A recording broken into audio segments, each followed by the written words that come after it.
इन 100 दिनों में जंग छेड़कर पुतिन ने क्या खोया, क्या पाया? 100 दिन तक पुतिन कहां भटके? ये जंग आखिर किस ओर जा रही है?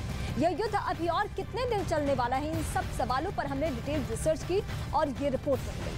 वो बहुत डराने वाली है। रिपोर्ट देखिए आप।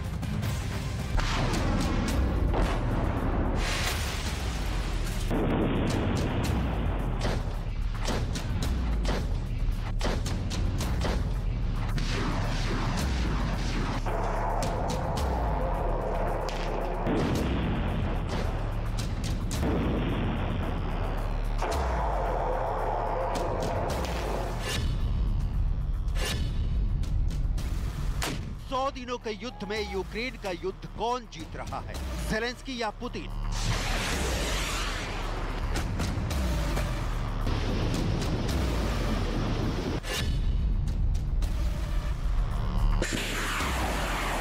तीन महीने से भी अधिक दिनों से चल रहा यूक्रेन युद्ध किस तरफ जाता हुआ दिख रहा है?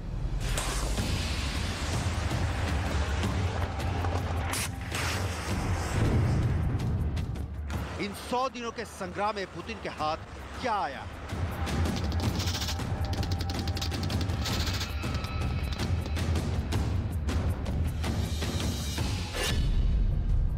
खुद ज़ेलेंस्की ने भी कबूल किया है कि फिलहाल यूक्रेन के 20% हिस्से पर रूस के सैनिकों का कब्जा है। वहीं युद्ध में यूक्रेन को रोजाना 600 सैनिकों का नुकसान हो रहा है। प्रेसिडेंट ज़ेलेंस्की के मुताबिक रोजाना यूक्रेन के करीब 100 जवानों की जान जा रही है, वहीं 500 जख्मी हो रहे हैं। Станом на сьогодні під контролем окупантів перебуває близько 20% нашої території. Майже 125 тисяч квадратних кілометрів. Це значно більше, ніж площа усіх країн Бенілюксу разом узяти. Близько 300 тисяч квадратних кілометрів забруднені मीनами, снарядами, які не розірвали. पुतिन की योजना 15 दिनों में कीव पर कब्जा जमा युद्ध को अपने अंजाम तक पहुंचाने की थी। 15 दिन में जीत के साथ युद्ध को खत्म करने की बात थी, लेकिन यूक्रेन ने रूस को अभी तक जंग में उलझाए रखा है। यूक्रेन की सेना रूस के लड़ाकों का डटकर मुकाबला कर रही है।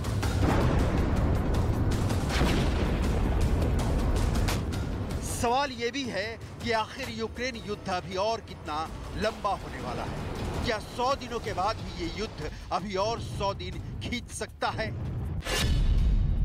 युद्ध शुरू होने से पहले यूक्रेन का नक्शा कुछ ऐसा था। सिर्फ डोनेस्क और लुहांस्क के कुछ इलाकों पर रूस समर्थित विद्रोहियों का कब्जा था, लेकिन जैसे जैसे जंग बढ़ती गई यूक्रेन का नक्शा लगातार बदलता चला गया। यूक्रेन के सरहदी इलाकों में रूस का कब्जा लगातार बढ़ता चला गया। उत्तर में बेलारूस और रूस सीमा से आगे बढ़कर रूस की सेना ने चर्नोबिल से आगे बढ़ते और कब्जा करते हुए कीव तक पहुंच गई, जहां भीषण लड़ाई चली, लेकिन कीव फतह का पुतिन का सपना अधूरा ही रह गया। युद्ध शुरू करना इंसान के हाथ में होता है, लेकिन युद्ध कब खत्म होगा ये परिस्थितियां तय करती हैं। 23 फरवरी की आधी रात को जब पुतिन ने यूक्रेन के खिलाफ जंग का बिगुल बजाया था, तब लगा था 2 या 3 ही दिन की बात है, यूक्रेन पर रूस का झंडा लहरा जाएगा, लेकिन सारे कयास फेल हो गए।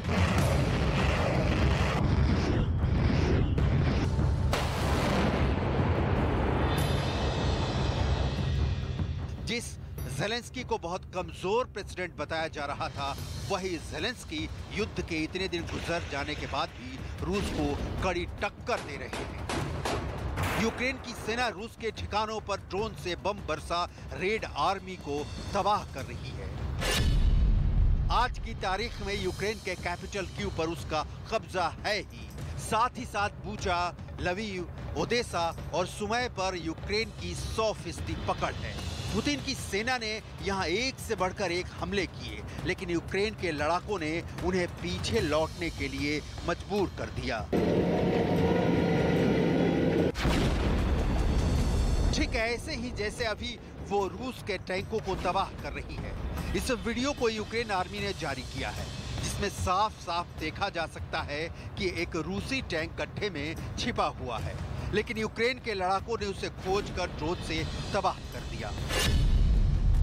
ठीक ऐसे ही जंग को अंजाम देकर यूक्रेन की सेना ने खार्किव और माइकोलाइव जैसे अहम शहरों को रूस की सेना से छीनकर अपना दोबारा कब्जा जमा लिया है। Втратили загиблими вже більше 30 тисяч своїх солдатів. Це більше, ніж Радянський Союз втратив за 10 років війни в Афганістані, більше, ніж Росія втратила за 2 чеченські війни. Але це не зупиняє Росію. Ця держава готова ще втрачати і вбивати. Вбивати людей. Тому що всього лише одна людина в Росії хоче не дати нам залишитись.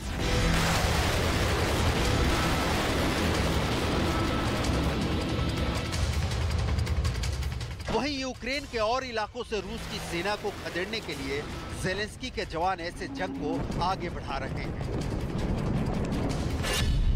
बावजूद इसके खेरसॉन, मारियोपोल, सेवेरोदोनेत्स्क पर रूस की सेना का कब्जा बरकरार है। लुहांस्क के गवर्नर के मुताबिक सेवेरोदोनेत्स्क शहर के करीब 70% हिस्से पर रूस का कब्जा है।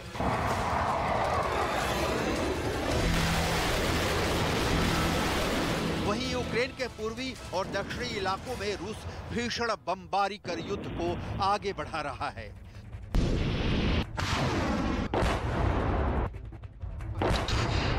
सौ दिन पहले जब पुतिन ने यूक्रेन पर हमले को हरी झंडी दिखाई थी, उस वक्त रूस की सेना ने यूक्रेन पर चारों दिशाओं से धावा बोला था।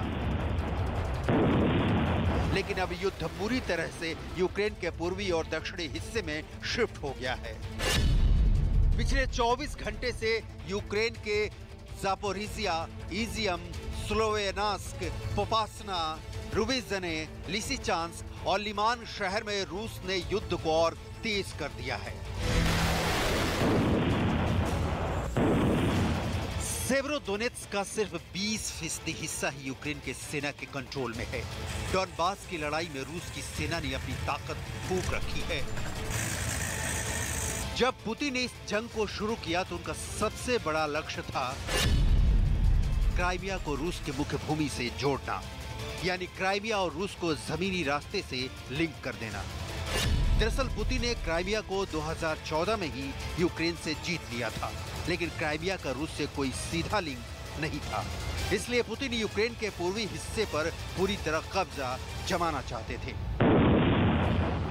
अगर इस नजरिए से यूक्रेनी युद्ध को देखा जाए तो लगता है पुतिन अपने इस लक्ष्य को पाने में कामयाब होते दिख रहे हैं, क्योंकि 100 दिनों के युद्ध में पुतिन ने पूर्वी यूक्रेन के बड़े हिस्सों पर कब्जा करने में सफलता हासिल की है।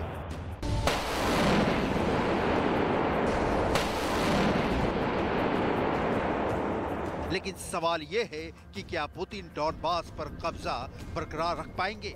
क्योंकि जिस तरह ज़ेलेंस्की ने इन्हीं 100 दिनों के अंदर कीव और खार्किव में पुतिन की आर्मी को पीछे धकेला है, पूर्वी यूक्रेन यानी डॉनबास पर कब्जा बरकरार रख पाना क्या इतना आसान होगा?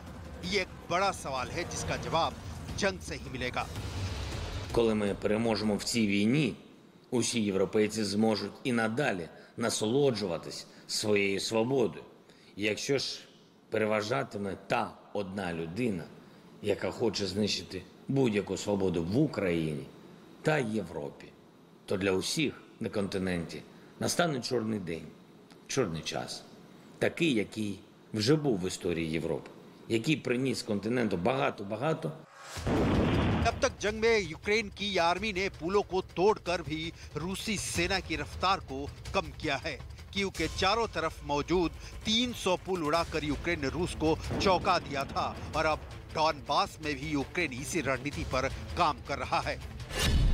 पूर्वी यूक्रेन में निर्णायक जीत हासिल करने के लिए रूस की सेना को क्रमतोर्स पर कब्जा करना जरूरी है, क्योंकि ये इलाका ऐसा है जो डॉनबास के बाकी एरिया के मुकाबले ज्यादा ऊंचाई पर मौजूद है। इस जंग में रूस की सबसे बड़ी समस्या यह है कि उसके पास से हथियारों का जखीरा खत्म हो रहा है, क्योंकि हथियारों का निर्माण करने के लिए जो कल पुर्जों और उपकरणों की ज़रूरत कई देशों से होती है, दरअसल रूस की मजबूरी ये है कि हथियारों का निर्माण करने के लिए कई देश रूस का साथ दे रहे हैं। ऐसे में पुतिन को अपने कारखानों को सुचारू रूप से चलाने के लिए कूटनीति का सहारा लेना होगा, तभी रूस इस युद्ध को जीत के साथ खत्म कर सकता है।